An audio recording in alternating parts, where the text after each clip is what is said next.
बिस्मिल्लाहिर्रहमानिर्रहीम। Dear students of class 10 physics Lahore board, हम पढ़े थे चैप्टर नंबर 14 लाइट।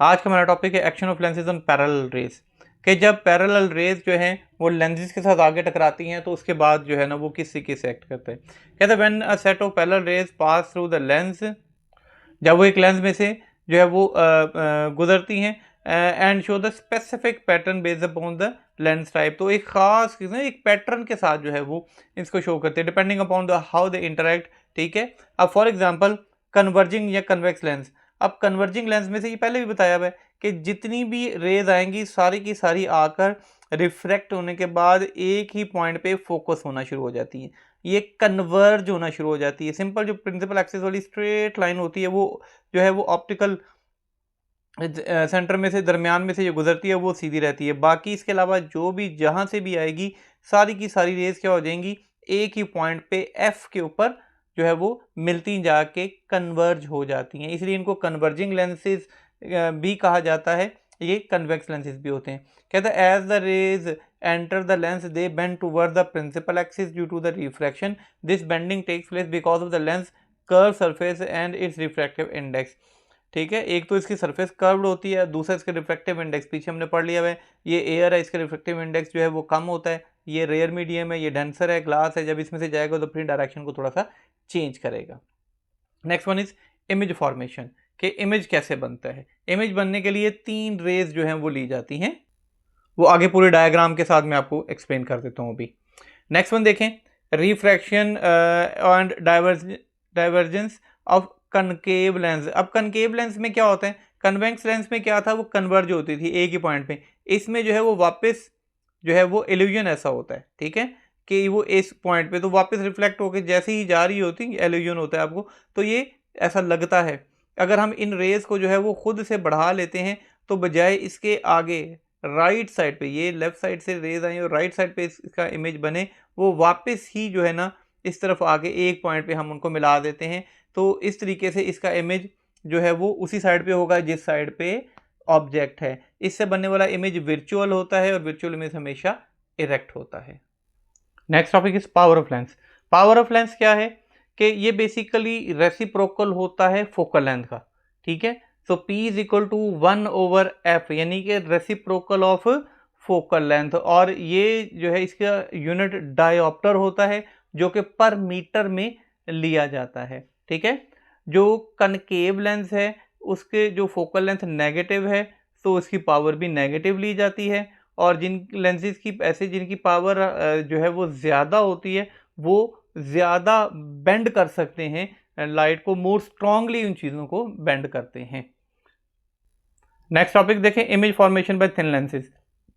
अब थिन लेंसेज इसमें से इनकी इमेज फॉर्मेशन कहते हैं for a convex lens image formation following rules. ठीक है, अब ये देखें फॉर एग्जांपल ये लेंस है और ये एक ऑब्जेक्ट है जो कि सी है, इसको ओ ए भी कह सकते हैं, ये ऑब्जेक्ट है। ऑब्जेक्ट यहाँ से रेज निकली तो जो रे, तो first one a ray parallel to principal axis, ये प्रिंसिपल एक्सिस है। ठीक है, इसके बिल्कुल पैरेलल जो रे है ये क्या करेगी कि ये यहाँ से रिफ्रैक्ट होगी, रिफ्रैक्ट होने के बाद ये फोकल लेंथ में से गुजरेगी, एफ में से प्रिंसिपल फोकस जो है उसका उसके अंदर से ये गुजरेगी, ये रे 1 हो गई। रे 2 क्या करती है कि जो आती है ऑप्टिकल सेंटर में से वो स्ट्रेट गुजर जाती है, वो स्ट्रेट गुजर जाती है। और तीसरी क्या करती है कि जो फोकल पॉइंट में से गुजरती है पहले, ठीक है, और वो रिफ्रैक्ट होने के बाद प्रिंसिपल एक्सिस के पैरेलल हो जाती है, प्रिंसिपल एक्सिस के बाद में पैरेलल हो जाती है, और तीनों रेज जहां पे मिलती हैं वहां पे इमेज बनता है। फॉर एग्जाम्पल ये ओ ए एक ऑब्जेक्ट है, अब ये प्रिंसिपल एक्सिस है, ठीक है, यहाँ पे कहीं पे एफ है, अगर यहाँ एफ है तो यहाँ एफ है, ठीक है, यहाँ पे 2f है तो इतनी ही दूर पीछे जाकर भी 2f है।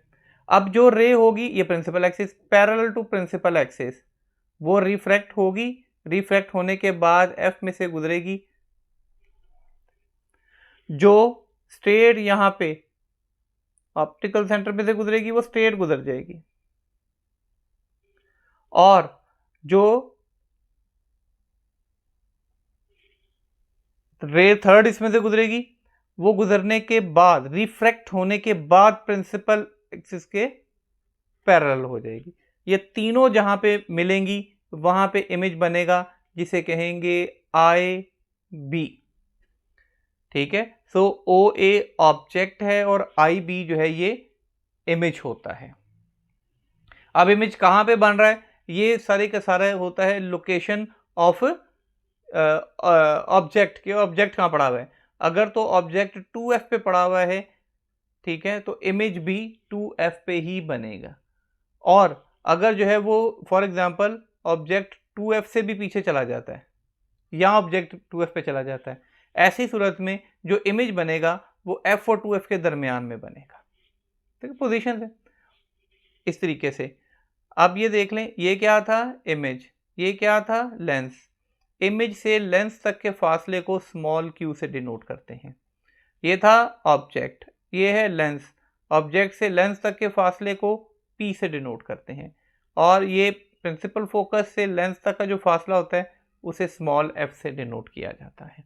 इस तरीके से जो इमेज फार्मूला बनता है वो बनता है 1/f is equal to 1/p plus 1/q। यही लेंसेज का फार्मूला होता है। अब ये जो बन रहा है ये लेंस कौन सा है, ये है कन्वर्जिंग या कन्वेक्स लेंस। तो ऐसे में बनने वाला है इमेज रियल और इन्वर्टेड होगा, फोकल लेंथ पॉजिटिव होगी। अगर डाइवर्जिंग लेंस हो जाएगा तो यही f के साथ नेगेटिव आ जाएगा उसके रेसिप्रोकल के साथ। अभी तक हमने पढ़ा कि जो कन्वेक्स लेंस होते हैं इनसे बनने वाला इमेज जो है, कन्वर्जिंग लेंस से बनने वाला इमेज कौन सा होता है, रियल होता है। लेकिन अगर हम चाहते हैं कि हम जो है वो कन्वर्जिंग लेंस से इमेज बनाएं जो कि बहुत बड़ा हो, यानी कि हम उसकी जो मैग्निफिकेशन है वो ज़्यादा करना चाह रहे हैं, बड़ा करना चाह रहे हैं, तो ऐसे में ऑब्जेक्ट को आप f से आगे ले आए। फॉर एग्जाम्पल इस डायग्राम में देखें, ठीक है, कि ये f है, f। अब ये ऑब्जेक्ट जो OA है ये f से आगे पड़ा हुआ है, ठीक है, ये f से आगे है। तो जो रे ऑफ लाइट आएगी यहाँ से, उसने इसमें से पैरेलल होगी प्रिंसिपल एक्सिस के, उसने यहाँ से गुजरने के बाद हमेशा f में से ही गुजरना है, ठीक है ना। अब जो दूसरी रे ऑफ लाइट है वो यहाँ से देखें आकर पैरेलल हो जाती है। तो अगर हम इसको आगे बढ़ा दें तो ये कहीं दूर जाके जो है ना वो इमेज बना देंगे। तो ये IB इमेज बनेगा इसका, ये इमेज जो बनेगा हमारे पास IB इमेज बन जाएगा। अब ये OA ऑब्जेक्ट है इतना सा और इमेज देखें बन गया इतना बड़ा, तो ऐसी सूरत में लार्जर इमेज बनेगा। लेकिन एक बात मैंने पहले भी बताई है कि जब भी डॉटेड लाइन आ जाएंगी इसका मतलब हो जाएगा कि वर्चुअल इमेज है, इमेज वर्चुअल है, ठीक है। तो ऐसी सूरत में जो इमेज बनेगा वो वर्चुअल होगा, ठीक है, और साइज में बड़ा होगा, लार्ज इन साइज, ठीक है, उसकी मैग्निफिकेशन ज्यादा होगी। नेक्स्ट देखें difference between real and virtual image. Real image कौन सा होता है, कैन बी डिस्प्लेड और कैप्चर्ड ऑन स्क्रीन। सबसे बड़ा फर्क रियल और वर्चुअल में यही होता है कि रियल इमेज जो होता है उसको स्क्रीन पे लिया जा सकता है, आप उसके प्रिंट आउट्स वगैरह ले सकते हैं, लेकिन जो वर्चुअल इमेज होता है उसको स्क्रीन पे नहीं लिया जा सकता। रियल इमेज मैंने बता दिया कि हमेशा इन्वर्टेड होता है, ठीक है, उल्टा होता है। कहता है always appears upside down, inverted उल्टा होगा, जबकि ऑलवेज अपीयर अपराइट इरेक्ट, ये सीधा इमेज बनाती है। रियल इमेज जो होता है created when light rays actually meet, वो बताया ना कि एक्चुअली तौर पर मीट करती हैं, जबकि वर्चुअल इमेज में क्या था, मीट नहीं करती बल्कि हम खुद डॉट्स लगा कर उसको जो है इमेजिनरी लाइंस को आगे बढ़ा के कह देते हैं कि यहाँ पे जो है ना वो इमेज बन जाएगा। तीसरा, can be displayed on screen like wall और सेंसर, ये जो प्रोजेक्टर और दूसरी चीज़ें होती हैं उसके ज़रिए हम बड़े करके जो इमेजेस बना देते हैं, ये सारे रियल इमेजेस होते हैं। जबकि वर्चुअल इमेजेस कौन से होते हैं, formed by the imaginary extension of diverging raise light. ये इमेजिनरी तौर पर डॉटेड लाइन, मैंने बताया था कि जब भी आपने ये डॉटेड लाइन लगानी इसका मतलब होता है कि एक्चुअल नहीं है, आप खुद बना के इसको बढ़ा के कर रहे हैं। तो ये डिफरेंस होता है रियल और वर्चुअल इमेजेस के दरमियान। Next topic, linear magnification.